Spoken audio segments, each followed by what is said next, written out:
John Colter, often referred to as the original mountain man. That foray he made through Yellowstone, that these subsequent expeditions he made numerous times after the expedition of Lewis and Clark, not going back to St. Louis, not going back to the so-called civilized world for 4 more years after the expedition concluded, but staying out here, trying to capitalize on the beaver, trying to capitalize on the beaver gold. And again, ultimately, to finally go back to civilization, to escape the trials and tribulations of the Rocky Mountains, to go back and die in the so-called civilized world. But he lived a world of adventure and attained fame in his own time. He becomes just about, and possibly more than I'm willing to admit, an American myth, an American hero, the winner, with a tragic ending.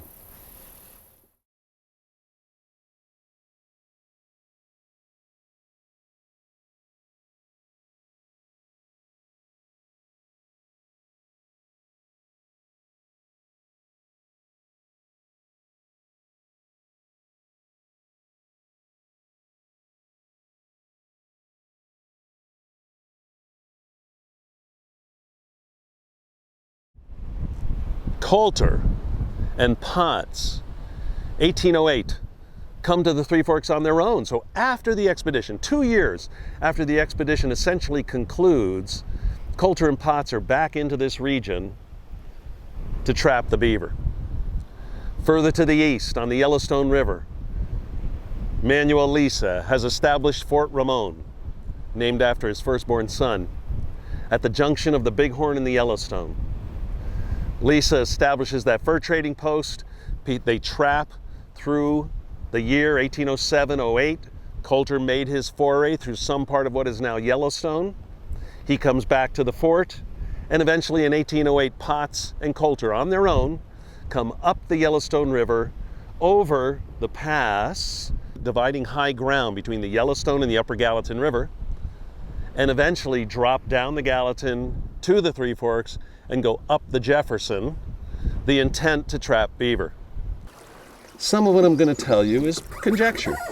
Some of it is fact. And so I think you'll be able to tell the difference between the two. But it is a great story of American Western history and the American fur trade. Colter and Potts. They're up the Jefferson River. They've just pulled their traps. They've got the traps in the canoe or canoes. They've got whatever beaver they've just caught with them in the boats. When all of a sudden, they hear a bunch of hoofbeats up on the bank. Just a... Without saying a word, each guy knows what the other guy's thinking. They look at each other. Is it a herd of buffalo? Or is it Blackfeet horses? Immediately, first thing they do, they drop the traps over the side of the canoes into the water. If it's Blackfeet, and the Blackfeet get the upper hand, they're going to want the steel that those traps are made from. They're going to want those traps. Next thing they do, they ditch whatever beaver they have. If they got beaver, then the Indians know the Blackfeet know they have traps. So they ditch whatever beaver they have. Again, if it's not, we come back for all this stuff later on. Colter and Potts are in the slough. Now there's many versions of the story of Colter's run. There's many versions of this interaction. It's one of the great adventure stories of the American West. You can hear somebody tell it to you on a horseback ride or when you're out with a fishing guide, and certainly there's been some incidents, portions of it that have been put into movies and short stories. So there's many versions of the story of Colter's run. What I want you to know is that the version you're going to hear today is the true one. Now, quite often people, they snicker a little bit when I say that. But the fact of the matter is, like I said, you can Google this, you can do research on this, you can find the documented accounts of what was told by John Colter in relation to his incident with the Blackfeet on the Jefferson River. At the same time, some of what I think of relates to how I am aware of those people making a living, how they lived. Colter and Potts are up that slough. They've ditched their traps. They've ditched the beaver. Some people say that Potts said, Coulter, we got nothing to worry about. It's just a herd of elk, herd of buffalo. Let's keep on trapping. Other people say that Coulter said, no, Potts, I think we should hang right here. I just got a bad feeling about this. Again, I wasn't there. I don't know exactly what took place, but I do know these two guys are good buddies. They have been out here together for multiple years. And these are two guys who trust each other. I find it very difficult to imagine them arguing about whether they should hide out or continue to trap. But we do know they ditched their traps, they ditched the beaver, and then they paddled out onto the main river. And I think it's entirely possible that they paddled out on the main river because the current is swifter. When we're in a backwater slough, the river's not moving very fast. There's essentially no current. But when we're on the river, the water moves faster. So if it's Blackfeet, and if they can get away without being seen, get out on the main river and paddle downstream as fast as you can and come back later for the traps. I just think that's a possibility. We do know from Coulter's own version of this story that they went out on the main river and immediately 300 Blackfeet warriors right up on the bank of the river. They immediately see the white men.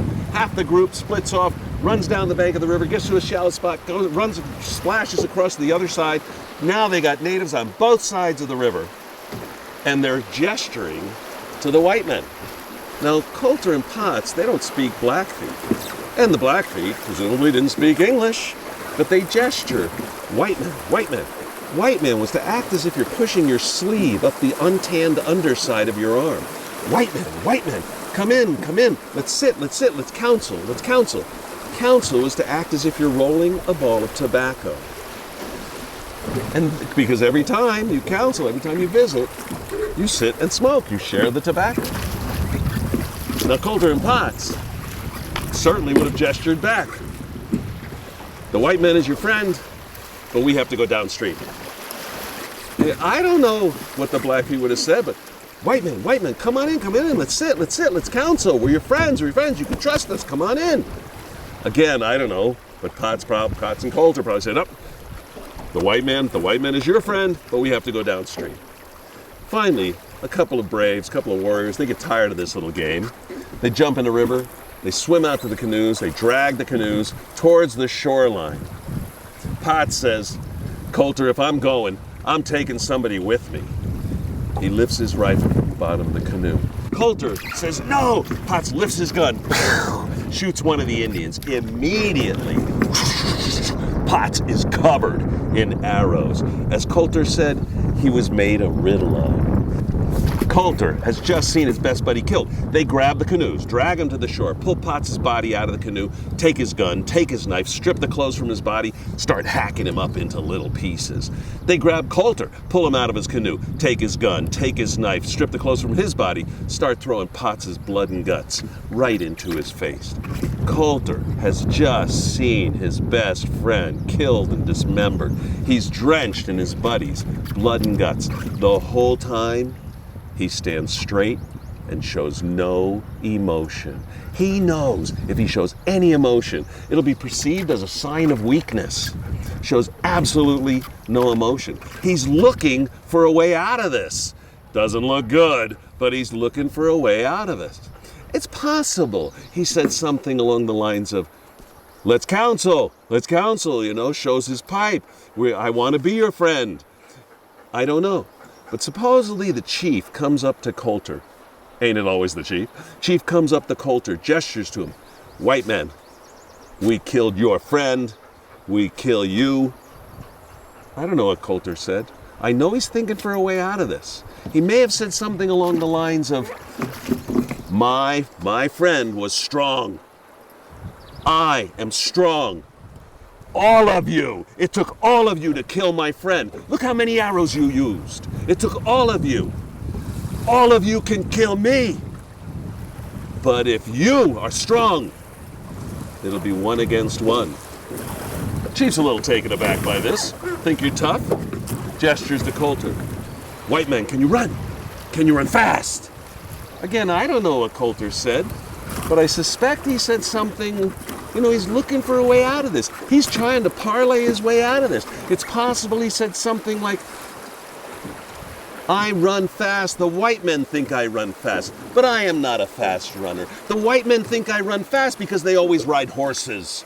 Their legs are round. Maybe your legs are round from riding the horse. Maybe you don't run fast. I am not a fast runner. But the white men think I'm a fast runner. The chief gestures, white men, start running. In the meantime, all the warriors, they're all making a line. Each man is stripping off every piece of clothing he doesn't need. Each one is grabbing his favorite weapon.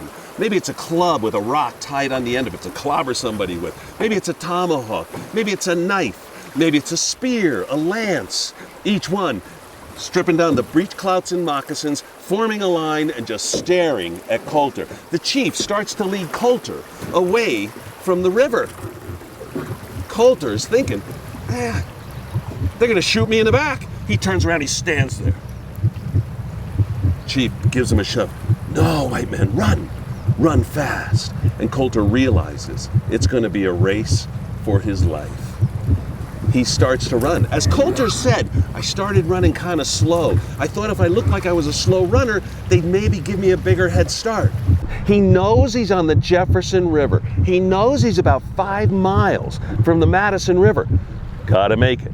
Can't stumble. Gotta make it. He starts running. He's about 100 yards out there. Indians just looking at him. 200 yards out there. Indians just 300, 400 yards out. He's about 500 yards out there. The Indians let big whoop. They start chasing after him. Colter starts putting on the speed. Gotta make it. Gotta pace myself. Can't stumble. Can't fall. They killed Potts. They're gonna kill me, sure. Gotta make it. Gotta make it. And Colter starts putting on the speed.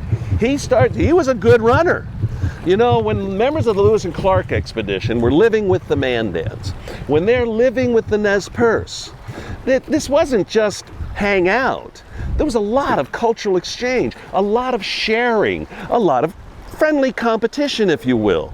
They would have, they teach each other their music and their songs. The white men would show them how to use a gun. The natives would show them how to use a bow and arrow. They would dance together. They really did interact a lot. But they would have wrestling contests. They would have foot races.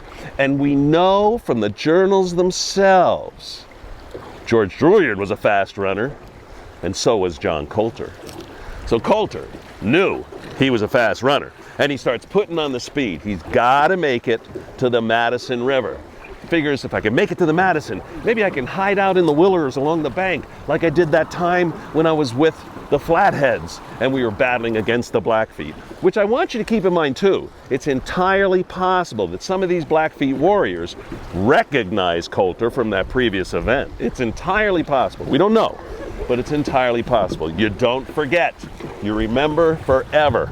Regardless, Colter is running. He knows he's about 5 miles from the Madison. Gotta make it. Can't stumble. Can't fall. Looks over his shoulder. Sees a few guys gaining on him, and Colter just puts on the speed. Gotta do it, but I gotta pace myself. And Colter continues to run. But now, he's about a mile out there. He's not doing too bad. Sees a few guys gaining on him. He just pump it up. Just keep on going. But now he's on the high ground. He's going away from the riverbank. His lungs are starting to burn. His heart is starting to pound in his chest. But now he's away from the river. And up on these dry hills in the distance, there's two things that the members of the expedition, the members of the Lewis and Clark expedition, complained about more than anything else. Two things they complained about more than anything else for the entire western portion of the expedition. One of them, almost like me today, mosquitoes. Mosquitoes very troublesome. A direct quote from William Clark. But the other one, prickly pear cactus. So up on the high ground, dividing the drainage of the Jefferson from the drainage of the Madison, up on the high ground around us here on the Yellowstone, prickly pear cactus. Colter has no moccasins, no shoes, no weapons, naked as a jaybird, drenched in his buddy's blood and guts. The natives have moccasins, they have weapons, they're coming strong, they're coming fast. Coulter is running as hard as he can. His lungs are burning, his heart is just thumping in his chest. He can feel it pounding in his ears. But now, his feet are getting pincushioned by the prickly pear cactus. And every footfall, it burns, it hurts. The spines break off, they get embedded in the skin, his feet are starting to swell, his feet are starting to bleed. He's about 1.5 miles, 2 miles out there, he's not doing too bad. Sees a few guys gaining on him, and Coulter just pumps it on up. But now, heart is pounding and his lungs are burning. Doesn't know if he can make it. Ignore the pain. Keep on running. They kill Potts. They're going to kill me, sure. Gotta make it. Coulter gets to the high ground, dividing the Jefferson from the Madison. He can see the green trees following the Madison River. Gotta make it down there. Running, but now he's going downhill. But his feet are swelling. His feet are burning with pain. His heart is just pounding in his chest. He just doesn't know if he can do it anymore. He looks over his shoulder, sees one guy breaking from the pack of natives, and he's gaining on him. And he's gaining fast. One tall, lean guy carrying a spear, and he's just coming along, steady as can be, his eyes fixed on Coulter. And I have to admit, I think for that individual who was chasing Coulter, maybe he knew himself that he's a fast runner. You never know. You make it look more dramatic. I mean, you're chasing a white guy who has no weapons, no clothes. You scared the badoodle out of him, and he's got no moccasins. And you're fresh and young and strong, which all the members of the Lewis and Clark expedition were young and strong, but all these warriors are young and strong as well. So they're all young men, really fit, willing to take on the challenge. And this guy is gaining on Coulter, he's gaining fast. If he makes it look more dramatic to capture and kill Coulter, he gains more honor, perhaps, in the eyes of his brethren. So, Spotted Horse, that was amazing how you caught that guy. How you caught up with him and you killed him, sure. I knew I could do it. You know, the Plains tribes believed that power was transferable. So if you kill that white man and you take his tools, you have gained his power. Not only his tools, but the power that goes with those things. The eagle is flying overhead. It molts a feather. The feather falls to the ground. Everybody knows the eagle has great eyesight. I take that feather, I put it in my medicine bundle, I tie it in my hair, which would have been a great privilege to do that. You have to gain more honors to tie it in your hair. But I gain the eagle power. Maybe now my eyesight is better. Maybe now I am a better hunter because my eyesight is better. So to be the one who killed Coulter, you know, maybe you're the guy who gets his gun, who gets his knife, but you get his power. And so this would be a big deal. And if you make it look all the more difficult, like this long, tall, lean fellow with the spear is perhaps may hoped for, you make it look more difficult, you kill him, then you gain more power. You made it look more challenging in the eyes of your buddies, and you did indeed take a greater chance to do that. So there's no doubt about it. There's a lot of little things going on here. But Coulter is running as hard as he can. The rest of the natives are pretty far back there. Coulter is running as hard as he can, and this guy is gaining on him. Coulter thinks it's now or never. I gotta do this. He's like 2 miles, another mile to make it to the Madison River, and his lungs are burning, his heart is just pounding in his chest, his feet are swelling and bleeding. He tastes something wet in his mouth. He thinks it's wet. It tastes very, very salty. He takes his hand, he runs across his face. His hand is covered in blood. He's running so hard he's busted blood vessels in his sinuses. Blood is streaming from both nostrils down his chest, mixing with the blood of his buddy Potts. And Coulter is thinking, I'm a mess, but I gotta make it. And he just running as hard as he can, just swinging his legs. And he hears this guy gaining on him behind himself. And he realizes, I ain't gonna make it. And if I'm gonna die, I'm gonna die facing death like a man. And he keeps on running, but just when he figures any second I'm gonna feel that spear in my back, Coulter spins around, drops to his knees, raises his arms over his head. The native is so shocked by this bloody white man who stopped right in front of him, so short. He raises the spear to attack Coulter, but he stumbles, he falls, he hits the ground, his momentum carries him forward. The point hits the ground. He hits the ground so hard the shaft of the spear breaks off. The spear is stuck in the ground. The native rolls over. Coulter runs forward, grabs the spear, drives it through the man's chest, pins him to the ground with the remaining parts of the spear.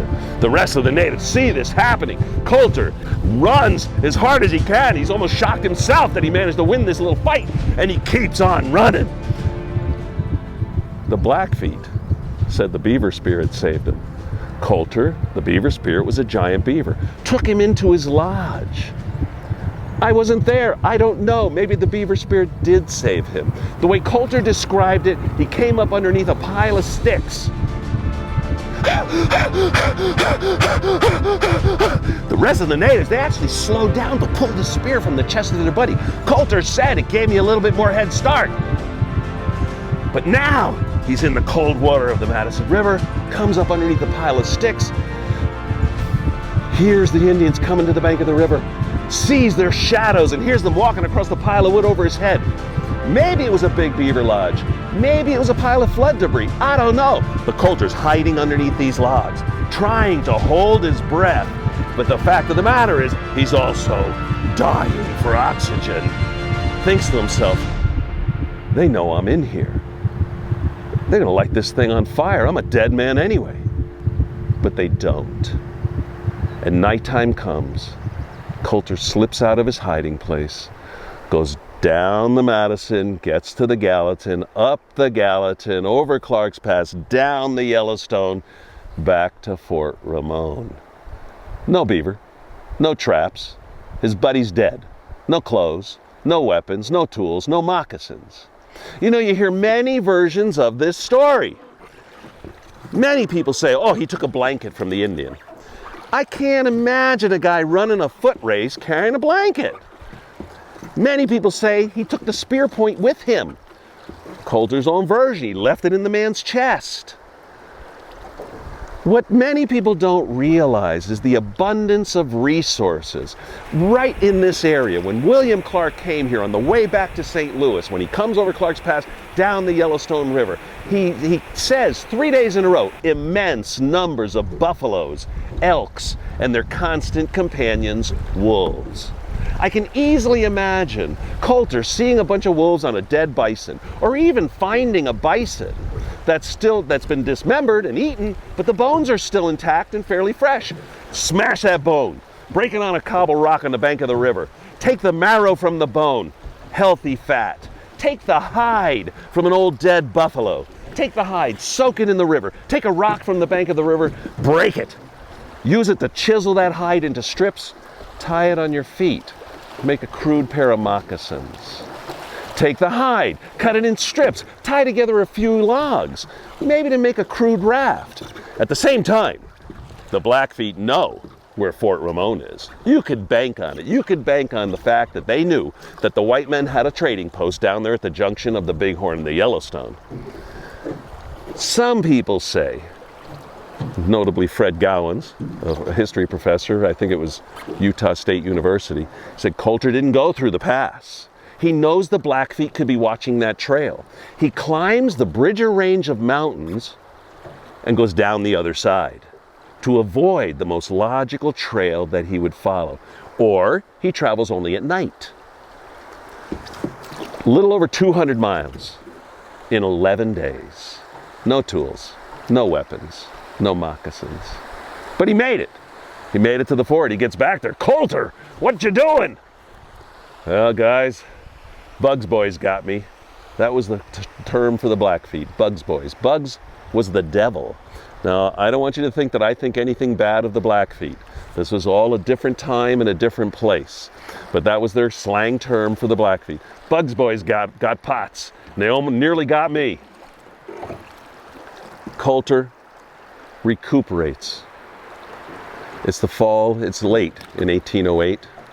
He recuperates for a while, and then one day he starts putting together all his possibles, packing up his war bag.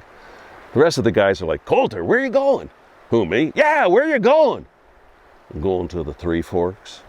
Going to the Three Forks? My God, Coulter, Potts got killed there. You nearly got killed there with the Flatheads. What the heck are you going there for? gonna get them traps. And he did. He came back up the Yellowstone River, over Clark's Pass, down the Gallatin, up the Jefferson, back to that slough. And now he's got 2 sets of traps. You can't do what you're out here to do unless you have the traps. This is what it's about. So Colter went and got the traps. Now you hear versions of that story. Some people say Colter was on his way back, he was camping out, sitting by his fire in the nighttime, when all of a sudden a musket ball hits the fire and scatters the ashes. It was the Blackfeet trying to kill him. You know, you hear these things. Colter would not have been having a fire at night. He would have cooked in the daytime if he was going to cook anything. They could just ambush him. They don't need to sneak up on him around a fire. They could ambush him. There's a lot more of them. Colter could have easily been wiped out had they really wanted to do it. Now it's 1808 and they go into the year 1809 and everybody commences to trap. And by the way, as Colter told the story, he said he made a promise with God when he was running that race, that if God would let him survive, he would never return to the Three Forks. Well, in the fall of 1809, Pierre Menard and Andrew Henry, 2 guys who are now involved in the Missouri River fur trade, along with Manuel Lisa, they come upstream. They got about 30 guys with them. They come up to Fort Ramon. Boys, we're looking for some volunteers. We're going to try one more time to make friends with the Blackfeet. And John Colter signs up. And George Drouillard signed up.